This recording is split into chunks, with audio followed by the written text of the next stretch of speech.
यदा यदा हि धर्मस्य ग्लानिर्भवति भारत। लेकिन हर युद्ध धर्म और अधर्म के बीच नहीं होता। कुछ युद्ध इंसान के भीतर शुरू होता है और कुछ कहानियाँ इतिहास नहीं लिखता, उन्हें सिर्फ वही इंसान बता सकता है जिसने उन्हें जिया हो। तो क्या हो अगर एक ऐसी ही कहानी को हम स्त्री की नज़र से देखें, जिसके जीवन ने इस युद्ध को भीतर तक महसूस किया था। क्या महाभारत की कहानी वही रहेगी? एक ऐसी स्त्री जिसका जन्म किसी माँ की कोख से नहीं बल्कि अग्नि से हुआ था, और जिसके जन्म ने ही इतिहास के ऐसे युद्ध को जन्म दिया जो एक युग बदलने वाला था। वो स्त्री थी पांचाली। चित्रा बैनर्जी दिवाकरुणी की किताब द पैलेस ऑफ इल्यूजन हमें महाभारत की वही दुनिया दिखाती है, लेकिन इस बार कहानी किसी राजा की नहीं, किसी योद्धा की नहीं, बल्कि उस स्त्री की है जिसके जीवन से होकर महाभारत की सबसे बड़ी घटनाएं गुजरी। पांचाली का जन्म महलों में आराम करने के लिए नहीं, बल्कि इतिहास के उस पन्ने को लिखने के लिए हुआ था जिसने धर्म स्थापना और मर्यादा स्थापित करी। परंतु उस बच्चे का क्या जिसने कभी अपना बचपन जिया ही नहीं। पांचाली के जीवन में सबसे बड़ा मोड़ तब आया जब वो वासुदेव कृष्ण से मिली।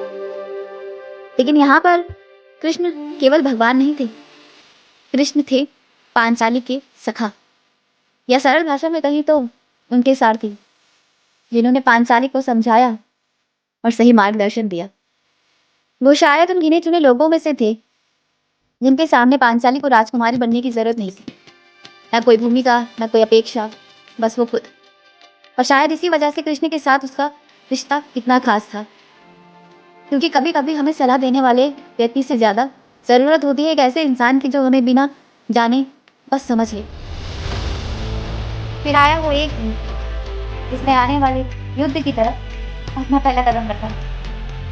स्वयंवर, सैकड़ों राजा, एक कठिन लक्ष्य और एक ऐसा व्यक्ति जिसने असंभव को संभव कर दिया, अर्जुन। पांचाली ने उसे चुना, लेकिन उसे कहाँ पता था कि ये चुनाव उसकी पूरी जिंदगी बदल देगा। अर्जुन से विवाह के बाद अब वो अपने नए जीवन की ओर बढ़ी। एक वाक्य ने पर सब कुछ बदल दिया। कुंती ने बिना देखे कहा, जो लाए हो आपस में बांट लो। और इस तरह एक राजकुमारी 5 पांडवों की पत्नी बन गई। उसने ये जीवन चुना नहीं था, लेकिन उसे जीना था 5 अलग अलग व्यक्तित्वों के साथ, और उनके बीच एक स्त्री जो सबकी थी, लेकिन उसका कौन था? यही शायद इस कहानी की सबसे बड़ी विडंबना है। जिस स्त्री के पास 5 पति थे, वो अंदर से कितनी अकेली थी, क्योंकि साथ होना और समझ जाना एक ही बात नहीं है। कभी कभी इंसान भीड़ के बीच सबसे ज्यादा अकेला होता है। पांचाली के पास शक्ति थी, सुंदरता थी, राजसी सम्मान था, लेकिन उसके पास अपने जीवन का पूरा अधिकार नहीं था। और यही अंदर का द्वंद्व धीरे धीरे उसे बदलता गया। इल्यूजन।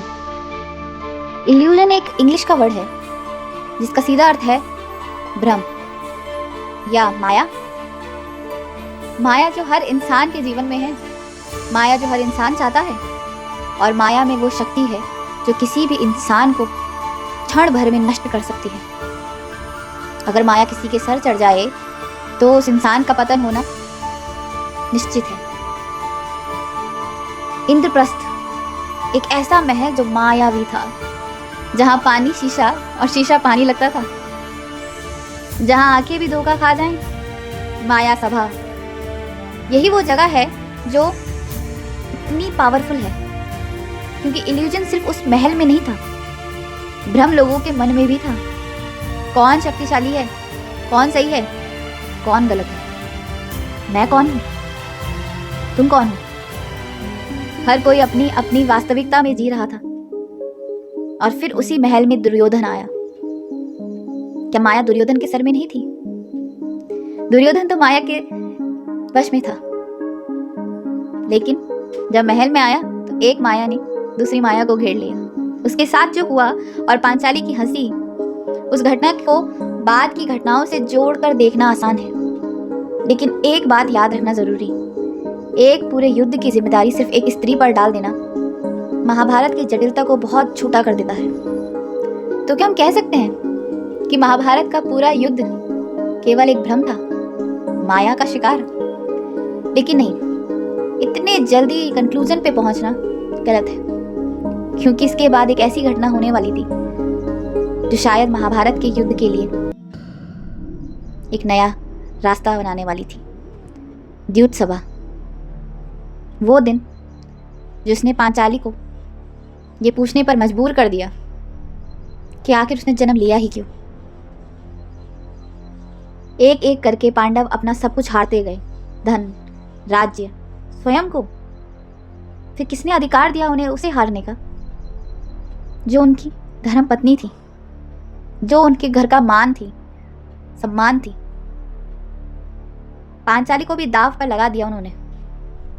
उसे सभा में बुलाया गया और उसके सामने बैठे थे वो लोग जिन्हें समाज धर्म का रक्षक कहता था।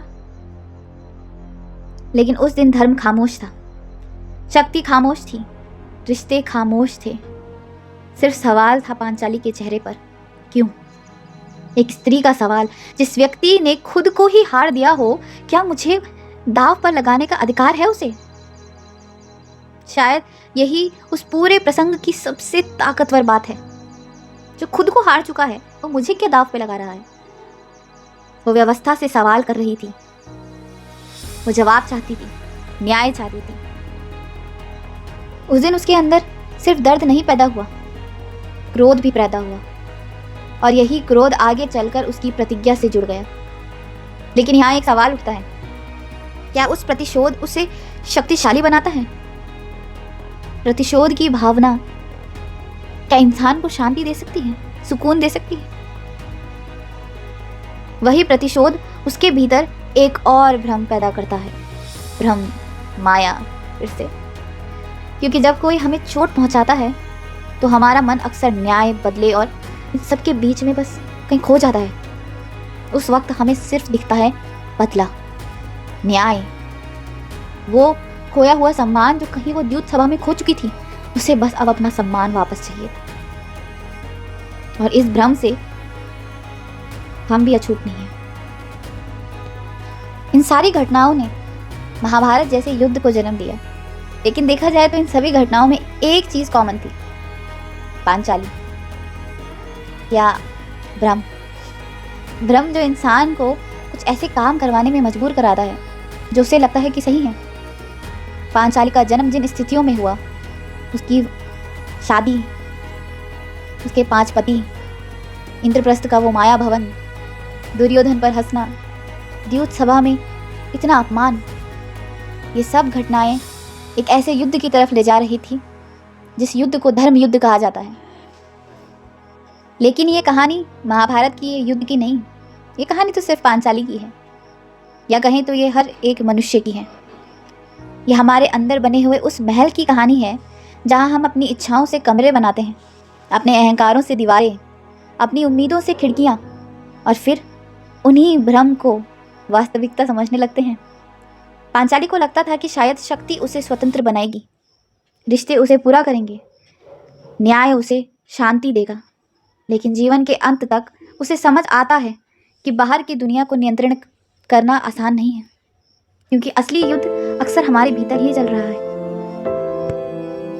पांचाली की कहानी के अंत में जब एक एक करके सब पीछे छूटने लगते हैं, तब पांचाली की कहानी अपने सबसे शांत मोड़ पर पहुंचती है। जिस स्त्री ने पूरी जिंदगी राज्य, रिश्ते, प्रेम, अपमान, प्रतिशोध के बीच बिताए, वो आखिरकार सब छोड़कर आगे जा रही थी, शांति की तलाश में।